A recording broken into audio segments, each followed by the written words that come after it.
मुंबईत राहणारे शिवचरण रामरतन गुप्ता उमेदीच्या काळात त्यांनी कपड्यांच्या व्यापारात नाव कमावलं. पत्नी आणि 3 लेकी असं त्यांचं कुटुंब. शिवचरण यांनी लेकींसाठी कष्ट घेतले, त्यांना मोठं केलं, उत्तम शिक्षण दिलं.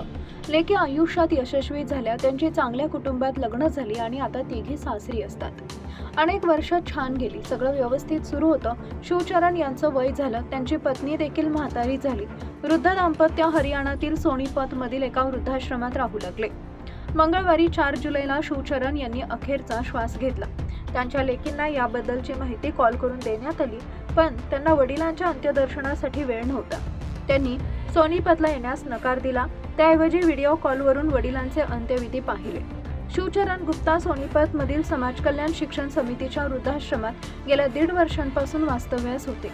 पत्नी मीनासोबत ते वृद्धाश्रमात आले होते. मीना यांचं निधन झालंय, तेव्हापासून शिवचरण एकाकी आयुष्य जगत होते. वृद्धाश्रमाचे व्यवस्थापक आनंद कुमार यांनी 20 दिवसांपूर्वी गुप्ता यांच्या 3ही लेकींना कॉल केले. वडिलांच्या ढासळत्या प्रकृतीची माहिती त्यांना दिली, पण गुप्ता यांना भेटायला एकही लेक गेली नाही. शिवचरण यांच्याकडे एक मोबाईल होता, त्यावरून ते लेकींशी संवाद साधायचे. शिवचरण आजारी पडल्यावर लेकींचे कॉल बंद झाले. आम्ही त्यांना वडिलांच्या खालावलेल्या तब्येतीबद्दल कळवलं, पण तरीही त्या आल्या नाहीत, असं आनंद कुमार यांनी सांगितलं. शिवचरण यांच्या मृत्यूनंतर वृद्धाश्रमाच्या व्यवस्थापनानं त्यांच्या लेकींशी संपर्क साधला. सोनीपतला या, मग वडिलांच्या पार्थिवावर अंत्यविधी करू असं व्यवस्थापनानं कळवलं. त्यावर प्रवास करण्यासाठी वेळ नसल्याचं तिघींनी सांगितलं. नेपाळमध्ये राहणाऱ्या अनितानं ऑनलाईन 5100 रुपये पाठवले. वडिलांवर नीट अंत्यविधी करा अशा सूचना तिनं नेपाळमधून केल्या. अनिता शिक्षिका. अंत्यविधीनंतर वृद्धाश्रमाच्या व्यवस्थापनानं अंत्यसंस्काराचे व्हिडिओ 3ही मुलींना पाठवले. वडिलांच्या पार्थिवावर अंत्यविधी सुरू असताना लेकी व्हिडिओ कॉलवर होत्या.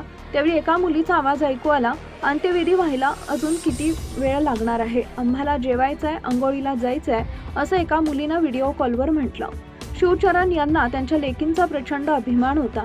त्यांच्या 2 मुली शिक्षिका आहेत. थोरली लेक अनिता नेपाळमध्ये असते, तर निशा उत्तर प्रदेशच्या आझमगडमध्ये, तर सर्वात धाकटी लेक प्रिया मुंबईत वास्तव्यास आहे.